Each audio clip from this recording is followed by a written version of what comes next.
Hi, welcome back to my podcast. Today I'm going to talk to a gentleman called Ben Kofi. It's interesting because he's an entrepreneur and he is doing business in South America. Now, here's a reason you should have goals. You have goals to get to what you want, and he's now got a 5-year plan, done his research, and is going to do the business. Please have a listen. Let me know what you think, and excuse the darkness and the lightness. It's just part of the camera. See what you think. Thank you. My name is Ben Kofi, born and raised in South London. I am the last of 5 children. My father was a barrister. Unfortunately, he was murdered in Brixton. He was intervening in a robbery in the early 80s. So I was raised by a single mother, originally from Ghana.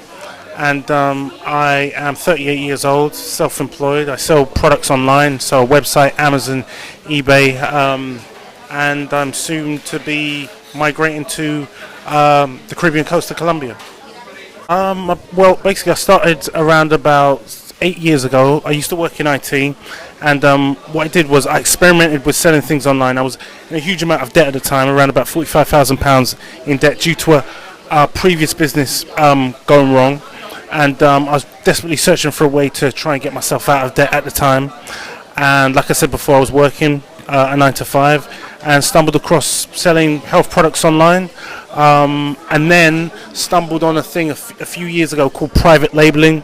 And some of you may not be aware of what private labeling is, but you're probably not aware of the phrase private labeling. But basically what that is when you go into a Tesco's or you go into a Sainsbury's and you see Kellogg's cornflakes, and then you look at Tesco's or Sainsbury's may have their own brand of Kellogg's cornflakes.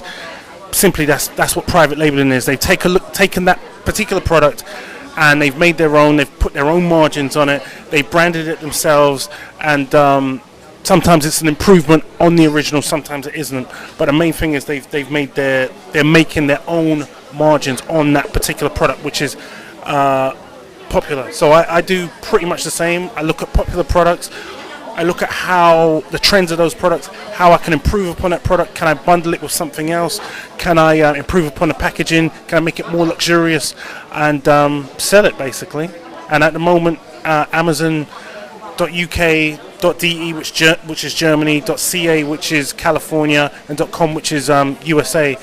We sell products right across those channels. And ultimately, what I'm trying to get into is conquer all of those channels, and then take products from the online arena to the offline arena. And basically what that means is selling them in department stores. So my own branded products but that's the big picture. That's like the 5-year plan. So at the moment I'm just concentrating on what I'm doing now, building the product range, and trying to live abroad for a couple of years. Yeah, it's difficult. There's a lot of experimentation. There's a lot of, you've got to be prepared to lose a little bit of money in order to make a little bit of money, which I struggled with initially. But I think I'm on my way. I've got good mentors, good advisors, and one of the problems with me, I would say, 7 years ago when I went independent or left work, is I had good mentors around me that were very, very successful, but I was intimidated by their success. So one particular guy, I won't name any names, but he's self-made millionaire, black guy. He was into property, young guy in his early 40s, and always had him in my circle. Known him for 25 years, known him since about 1989, which now is 28 years, and I never really tapped into his consciousness. What do you think? Serious guy. Got any questions? Please fire across to me, and I'll get across to him, and I'm sure he'll email you back. Thank you.